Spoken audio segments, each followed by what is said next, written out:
that fought for devolution, that brought about this constitutional devolution.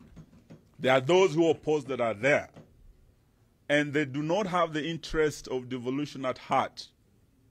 They do not, or they are not doing this to advance the objects of devolution under Article 174. They are doing it for political expediency.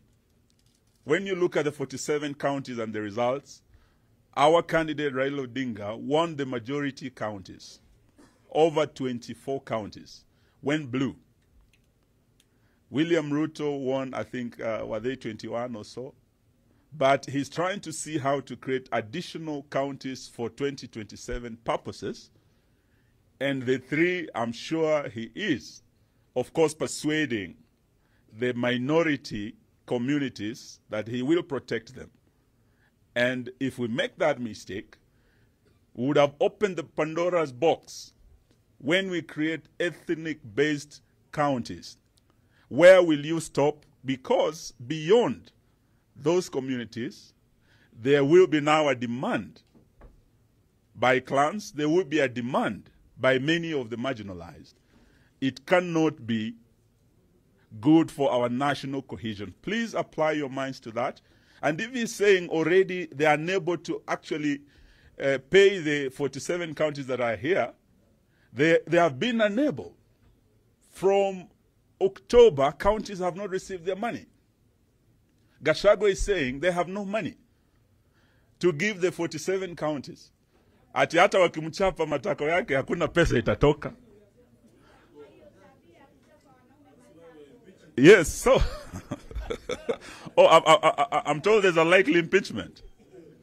Sasa, I just wanted to leave that with you so that you see how to drive that agenda to defend devolution, so that if there's anything, we should be looking at additional resources going to those counties so that we build democracy from the grassroots and we turn our counties into engines of socioeconomic transformation of our country. If we are talking, if they really believe in bottom-up, devolution is the real bottom-up, and that is where the focus should be. Sitaki niseme mengi kuliko hapo. I just want to wish you well, but to also tell you that what is happening now reminds us of the dark Kanu days. We went to a function in Kibra. By the time we were leaving that rally, because some of us have been seen very committed on this side, we have been targeted. You've heard about what happened to my brother Matiang'i last night, and Baba, we must really thank you for being there for him. In fact, I want, after we finish, I want you to know my house in case it happens to me also, please. Because I'm told there's a list. Those of us who are ministers in Uhuru's government, who are close to Uhuru, they are not just targeting Uhuru, they are targeting us as well. Maybe you might not know this, Baba, but having been a defense minister, I had about 4 security officers. 3 were with the drone. But the day I was seen in Kibra, the next day, the only remaining police officer assigned to me was also with the drone.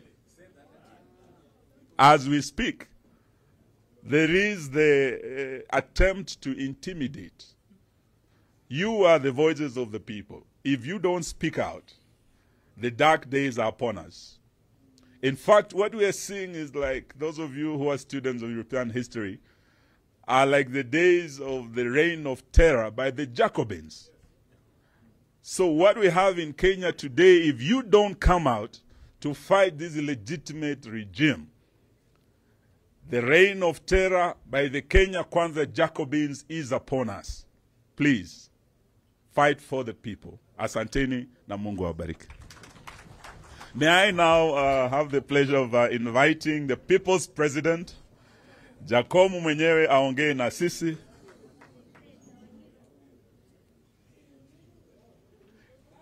Karibu, karibu, Your Excellency.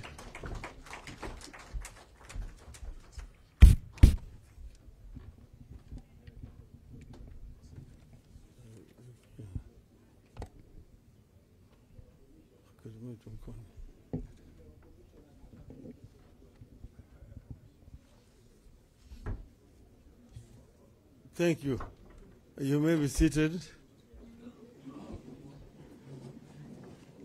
The reason I'm asking you to sit down is because I want to ask you to stand up for 1 minute to observe a silence in honor of the late Minister for Education, Mr. Professor Magoha.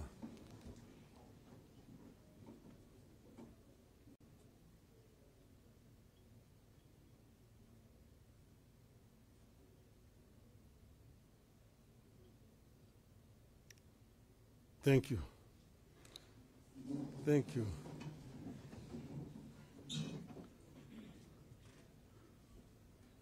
Wajumbe wa Azimio, hamjambo? Hamjambo tena? Azimio?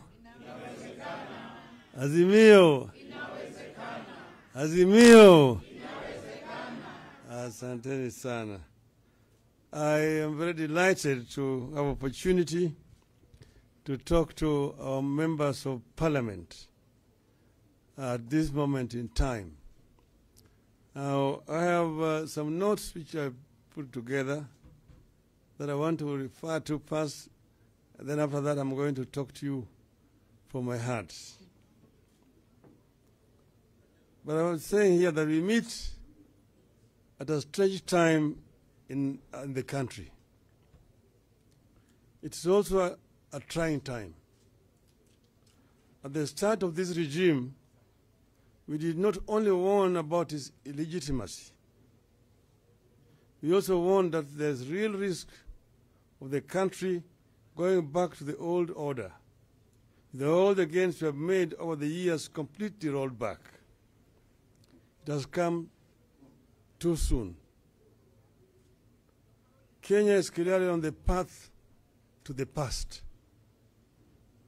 So when people talk of crisis, the crisis is not in Azimio or in this meeting. The crisis is out there with the legitimate Kenya Kwanza regime and the heavy yoke the regime is putting on the people of Kenya. We are therefore to consolidate our resolve to fight for the people of Kenya. We have a choice that we have to make going into the coming weeks and months. On the one hand, we are told elections are over and we should accept the outcome and move on. On the other hand, some of us believe the elections may be over, but there remain serious wrongs to be made right if future elections have to have any meaning and purpose. We choose to fight, and I want to believe that in you here, I see warriors ready for the battle ahead.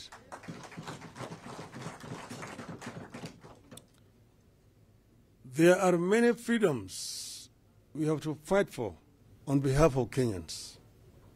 Today, I want to interest you in just two. One is the two freedoms we have to prioritize. The two are the ones which we want to prioritize in this period. First, there is social and economic freedom of the people of Kenya. Kenyans are hurting. They demand and deserve economic justice. Secondly, electoral freedom. The electoral justice that will ensure the votes the people of Kenya cast during elections are counted and are respected. We believe that social and economic justice goes hand in hand with the struggle for electoral justice. They care about statistics. How much money has been collected in taxes? How much loan the people have taken? The percentage at which the economy is growing. Illegitimate regimes don't realize that behind those statistics, there are real human beings bearing a yoke they do not deserve and cannot survive. That is where we are today with Kenya Kwanza. It is about statistics, not the people. Kenyans deserve a government that understands that the people are hungry and angry, that people need jobs, that people need wage increases to be able to live with dignity, that people need better prospects for the future. Kenyans want and deserve to live well and eat well. They want good and well-paying jobs, and they want their salaries to be constantly adjusted above the inflation. I know no nation in history that has ever put up with such a huge tax burden as Kenyans are bearing today and survived. Kenyans now work for taxes. Tax now comprises close to half of the prices of goods our people buy. And I give an example. Today, if you pay 100 shillings for water, 70 shillings of that money is tax. Kenyans need justice on taxation front, and we're the only people to take up this battle. We must force an end to taxation policies that place heavier tax burden on the middle class and the extreme poor, while those to the administration easily avoid taxes and are reimbursed their proceeds through proceeds of crime. We must lead Kenyans to demand social and economic justice predicated on access to jobs, a fair minimum wage, a free education for all our children, in addition to abolition of punitive taxes. The country is crying for social programs that can lift the people from poverty. We cannot accept as normal that millions of our people have nothing to eat and that their poverty is being weaponized and politicized to give legitimacy to a rudderless and illegitimate regime. The time has come for the full implementation of social and economic aspects of the Bill of Rights in our Constitution, and we must lead that push. Kenyans deserve some guaranteed minimum income during these tough times. The social protection programs, which guarantee a basic monthly income, must be reinstated and expanded. In our push for social and economic justice for the people of Kenya, we must also strongly oppose plans to sell off state-run parastatals and ensure these entities serve the public good rather than lining the pockets of individuals in government. With regard to electoral justice, we must return this country to the ideal that the government is beholden to the people, that it has no other source of power except the people. The people express their preferences through the ballot, and that the preferences made at the ballot must be respected. As I have said before, Kenya has become a laboratory for bad election practices that others borrow around the continent. An organized elite keen to protect narrow selfish interests has forged strategic alliances and captured strategic systems and institutions with the sole purpose of subverting the substance of elections. As a result, the majority is at the mercy of the minority with regard to free, fair, transparent, and credible elections. People wake up at dawn, stand in long queues to cast their ballots, but they end up with the results that indicate their votes were not counted and did not count. Economic and electoral justice must be seen to be intertwined. We must pursue them with the resolve, the courage, the sense of urgency, and the faith that they deserve, and we must do it now. soon it will be too late. I'll finish those notes.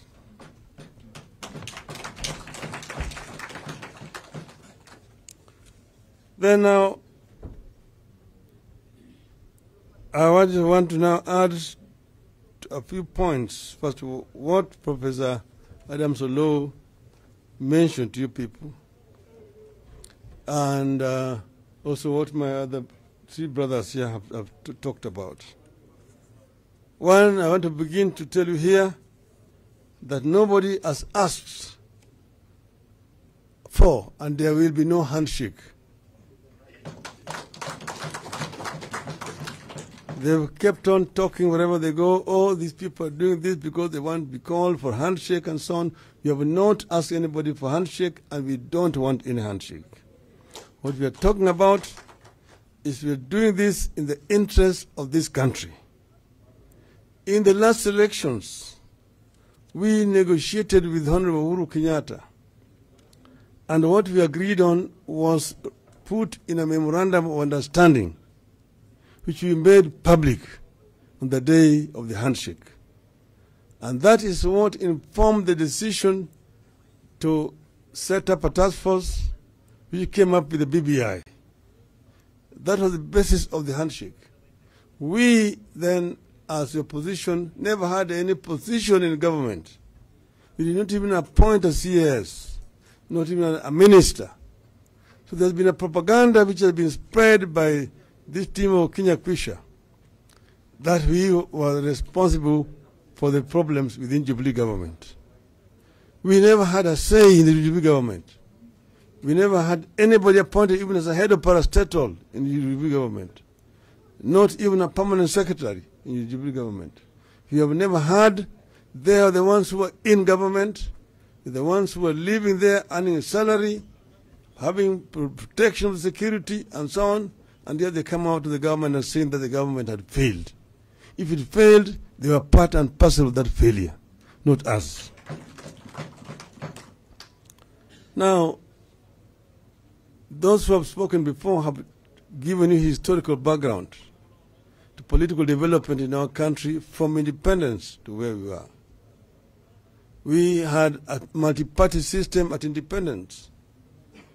We had KANU and KADU and APP. Eventually, KADU and APP dissolved and joined KANU. They all joined KANU without having to go for any by-elections. They just walked across the aisle from one side to the other side. But later on, when there was now internal contradictions within KANU, then they came up with a constitutional amendment that required that if you left the party that sponsored you into parliament and you resign from that party, then you have to go back for a by-election, a re-election, seek the mandate. That existed at the period when they had the KPU. Then, after KPU was banned, we had now a de facto one-party state, de facto, from 1969 to 1982, when they came up with another amendment that made the country now a de jure single party. Now you're a member of just KANU, that's the only when you can be elected. And if you were suspended or expelled from the party, you automatically lost your parliamentary seat. And by-election was held in your constituency. That went on until we put pressure for repeal of Section 2A and allowing for formation of other political parties, which we achieved in 1991. After that, we had the first multi-party elections in 1992. And then we went into parliament. We had KANU, Ford Kenya, Ford Asili, and the DP. We had also Kenya Social Congress of the late George Anyona. after the swearing in, the swearing in and the election of the Speaker, before Parliament was officially inaugurated by the President, some members defected. One from Port Kenya, one from the DP. And this now occasioned a by-election. They were defecting to the ruling party, to KANU. But the requirement was that if you defect from the party that sponsored you in the Parliament, you have to go for a by-election. And we had by-elections in Migori and in Bonchari. Later on we had by-elections in Lugari, when Apili Wawire, the MP, then defected.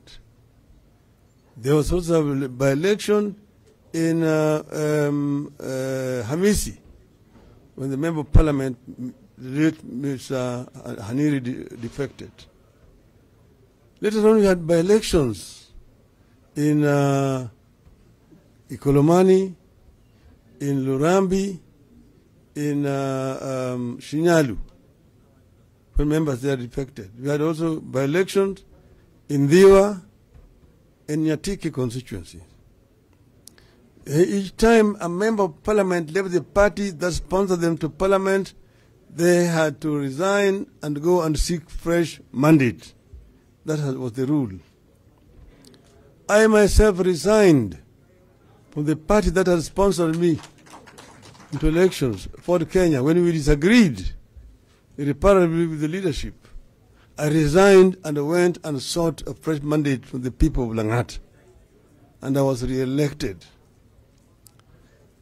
This was the situation during all that period of time until now we came to 2010 Constitution. The 2010 Constitution now created a presidential system of government.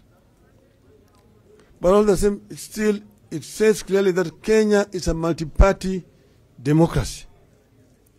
Kenya is a multi-party democracy. A multi-party democracy, mature multi-party democracies, there's nothing like defection. US, you see a situation like the last time, there was only one member difference between the Republicans and the Democrats. But the situation where a member of a Democrat would defect to go and join a Republican is unthinkable. Very few cases in history. It will not work. In the UK, it's unthinkable that a member of the Labour Party will defect and join the Tories. It does not happen. It does not happen. You are elected on this party's mandate and you remain the member of that party unless you are expelled from the party. You remain a member of the party. In the German parliament, the same. You are a Christian Democrat, a Christian Socialist, you are a Social Democrat, and so on and so forth. This is the direction we must go in this country. We have had coalitions, a pre-election coalition because of the presidential nature of our system here. But you are elected as a member of a party which is a member of a coalition. A member of a party which is a member of the coalition, the party should not actually resign, should not leave the coalition. That because as you're going to the people, you are going with a mandate, you are going with the manifesto of the coalition. And you are being elected on the basis of the manifesto of that party. It is very cheap and principled for a political party to say, after the elections, you're now resigning and now going to join another coalition, the one actually you ran against. That is political prostitution. No basis at all. On what basis did UDM resign from Azimio to go the other side, even before the Speaker had been elected, even before members had been sworn in? What was it that was now more attractive in Kenya Kwanza than in Azimio? Merely because of political expediency. Political prostitution is something that must stand condemned by all civilized Kenyans. Then now the so-called Kenya Kwanza is being proud that they are majority. It's an artificial majority because the people they have here have not gone to ask the people who elected them whether they want to go to Kenya Kwanza. They are going there, they are going and voting with the people against whom their own elected voted. They were elected against those people. So now Mr. Ruto is enjoying an artificial majority which does not deserve. And therefore we do not respect any laws that are passed by that artificial majority. Now you come to voting in parliament.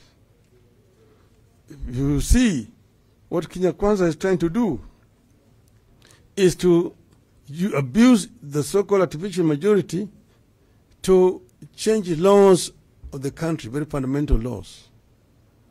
You have a situation where you find that I don't want to call him president, the head of the executive, is writing to the speaker for the speaker to initiate a legislation that will end up with creating a position of a leader of official opposition. Now, ordinarily, first, the president cannot initiate a constitutional amendment. That was even the ruling of the Supreme Court. Secondly, the speaker does not originate legislation. The speaker sits there and waits for laws to be brought, the bills to be brought to him. Usually, if the government wants any legislation, first, it must be a cabinet memorandum. That matter is discussed in the cabinet. The cabinet then approves it. It goes to the Attorney General, who then now complete the bill. The draft bill which has passed by the cabinet is then given to the leader majority, who now comes and tables it before the House. That is how the civilized parliament work. So this law, which is supposed to be initiated by the president through the speaker, is null ab initio, null and void, and should not be accepted by parliament. And our advice is that our members of parliament should not accept to deliberate the legislation. The other one is saying that these members who have defected from Azimio coalition need to resign their positions and go. Then secondly, you see a new dangerous phenomenon developing, that members of parliament are approaching the executive supposedly for development in their constituencies. Under our current constitutional dispensation, the resources are being actually allocated by parliament. Parliament is the one that the executive comes with a budget proposal to parliament. Parliament looks at those budget proposals and then agrees on how to allocate resources. So the days when members of parliament used to go and see Mtukufu Rais Nyayo, ati ulituahidia sisi utaleta mradi ya maji hapa, utajenga local housing hii hapa, barabara hii itatengenezwa, kwenda piga magoti chini kwa rais alete maendeleo, imekwisha. That era is gone. You don't need. If you want to go and see Mr. President as a person of merit in State House, go. But if you want to go and talk about issues that affect the party, then you must give him permission by the party before you go to see the president. What you see, these people must be seen for what they are, traitors in the cause of a revolution. We are in the course of a very serious issue. What we have through here is the course to bring the people of Kenya at the center of development of our country, and also to get electoral justice.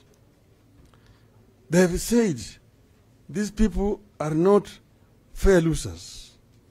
But I want to tell you, and they're saying, oh, Baba had allowed people to go and meet with the president here and there. Now he's saying he does not recognize the government. No, what I've said,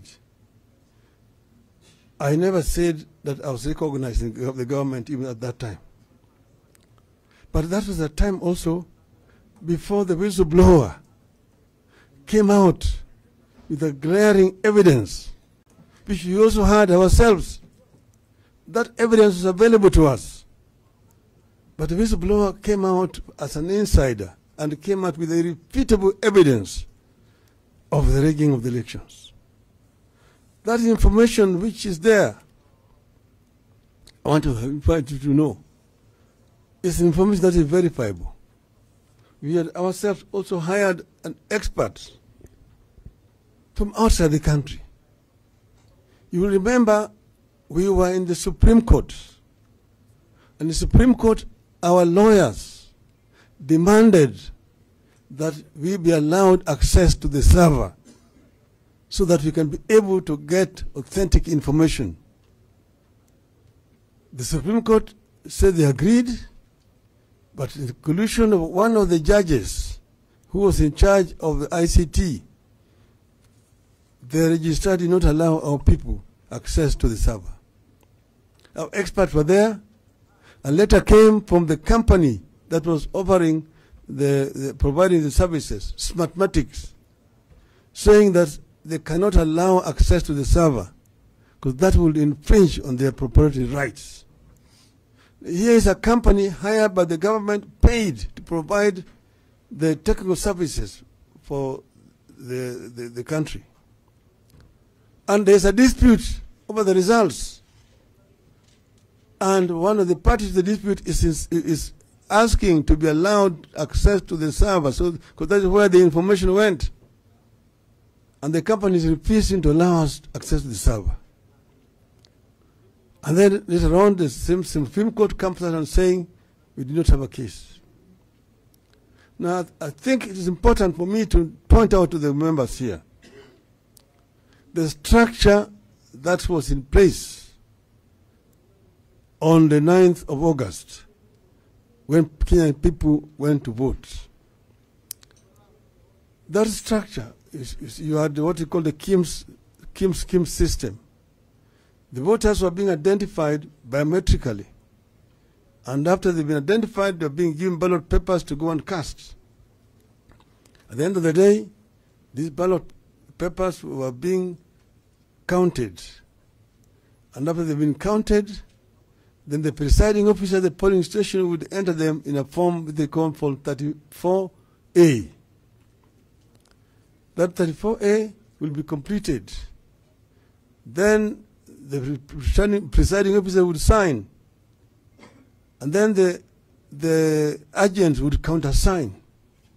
Then the presiding officer would announce the results publicly. And then he would scan those results and press a button to transmit to the server. Then he would paste a copy of the results in a wall somewhere. Then he would go with that Form 34A to the tallying center, constituency tallying center, where there's a returning officer. The presiding officer will come with Form 34A. There, the returning officer will receive 34As. And then it would be added. This is now on Form 34B. They will be added, and after they will be added, you will sign with this ID number, telephone number. Then the agent of the parties will countersign. Then he will stamp the IB stamp. Then he will announce the results. And then he will again scan and transmit. Those are the results which are authentic. Now, the information available in the whistleblower's report there has authentic original results from 245 constituencies. Original, with the IEBC stamp, with the signature of the returning officers, countersigned by party agents with then ID numbers and their telephone numbers. And there is a barcode also there. That barcode, if you scan, tells you the location, the date, the time when that transmission was done. It cannot be copied. It's authentic. So I want you to know that the report in the IBC whistleblower is authentic report, authentic information. It shows that at 245 constituencies, Mr. William Ruto got 4.6 million votes, and we got 7.1 million votes. If you add the 45 which were not transmitted electronically, where the returning officers came with the physical forms to IBC Center at Bomas. If you take those results and now add up 245 plus 45, that's 290 constituencies, plus the diaspora, then Mr. William Ruto gets 5.9 million votes, and we get 8.1 million votes. A difference of 2.2 million votes. That is authentic. Cannot be denied, cannot be contradicted. The IBC cannot contradict it. They're just now saying somebody must have probably get crashed in there and got information. That's the investigation they're doing. But they will not come out and say this is not authentic information. And that's why we're saying, if you're denying, let us have an independent institution like the Commonwealth or the AU to come and access the server and audit it. Audit of the server. But on the basis of that information, we are saying, it's not that we are lamenting. If this matter is not rectified, what would be the reason for Kenya to wake up again in 2027 to go to an election? If at the end of it, one madman called Wafula Chebukati, or who has been paid, comes out and says, I'm the returning officer, I'm the one who has been gazetted, I'm therefore the one with the results. Because what happened on that day? Wafula Chebukati left Bomas of Kenya at 5 a.m. claiming that he was tired, he was going to rest. By that time, there were still 29 constituencies left which had not been tallied. He did not come back. By the time he came back at 2 o'clock, he called these commissioners and says that he has got the final results. They asked him, where did you get the results? We have been waiting for you here. Oh, my staff have already tabulated. They say, but how can we? We cannot be part of it because we are still waiting to tally the other constituencies. He says, no, I'm the returning officer. Now the returning officer is going with the two other commissioners to make an announcement. Now you have a commission of 7 members. That commission could not be 6 members. It cannot be 2 members. It cannot be 4. It cannot be 8. It cannot be 10. It has been an odd number. That's why there were 7. There could be 9. Now, 4 out of 7, majority say no. 3 say yes. And this is upheld by the Supreme Court. Something must be seriously wrong with our nation here today. Because you need to go with the majority opinion. There was a dispute over the results which were announced by Mr. Wafula Chebukati. So we are saying that these matters must be corrected. These matters must be corrected before Kenyans can even think of going for an election. And we are saying that this regime is an illegitimate regime. And that's why I've said, this is the time for politics. You will be told the time for politics is over. Now it's time for development. I believe I'm addressing a team of politicians. If there's a time for politics is over, there's no job for members of parliament.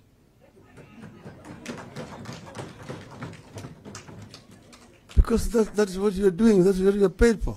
You're politicians. That's why you're in parliament. And politics and development are intertwined. Politics and development are intertwined like two mating dogs.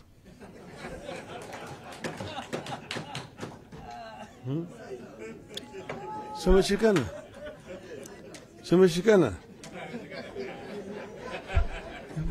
This is what you're paid for.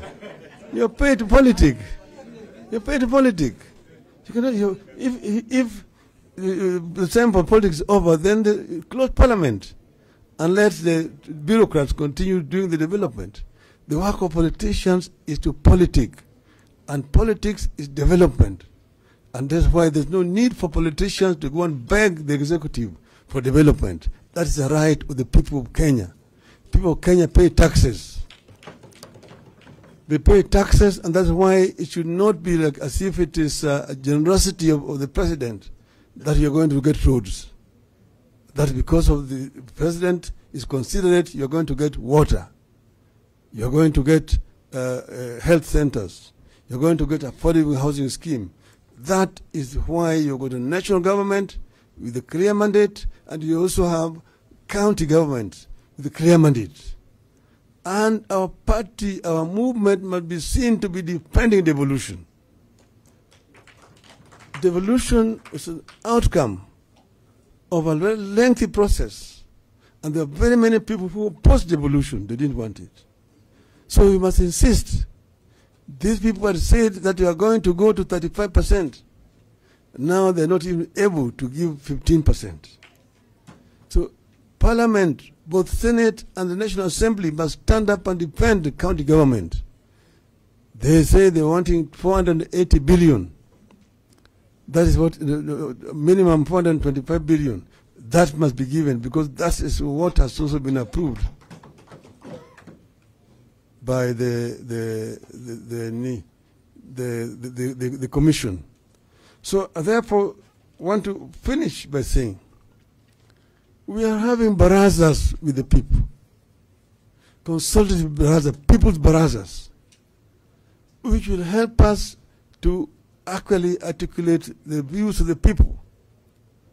We must have this, we must continue to have these barazas. These barazas will help us to sensitize our people of their democratic rights, which has been stolen. These people know that they stole elections, and they want to rule you as if they won elections. And they want to turn this country into a single-party dictatorship. So the parties will have no voice in parliament. And they are trying to use money and so on to woo our people into their side.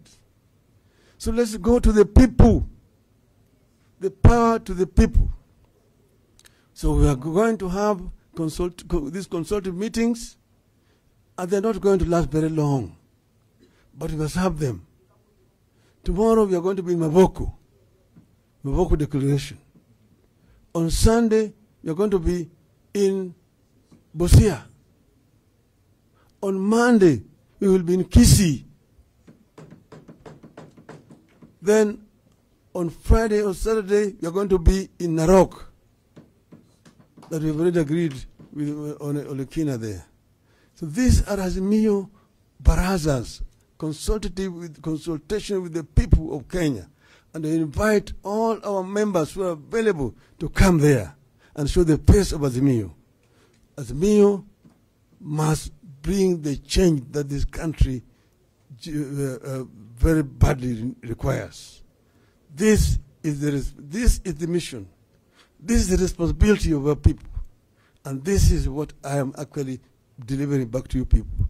I'm throwing a challenge. Stand up and be counted on the right side of history in our country. Thank you. Azimio. Azimio.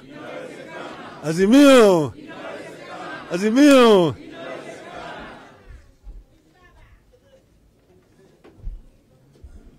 Can we give Baba a round of applause that he surely deserves?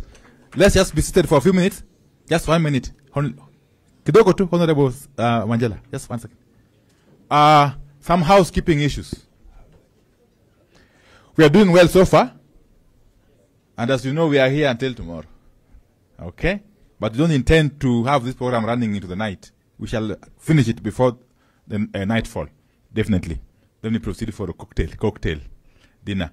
Now, let me introduce our next presenters who will be coming in after lunch, because we are breaking for lunch shortly. That is, but of course they'll be introduced in more detail by the session chairs. Professor Gitile Naituli of Multimedia University.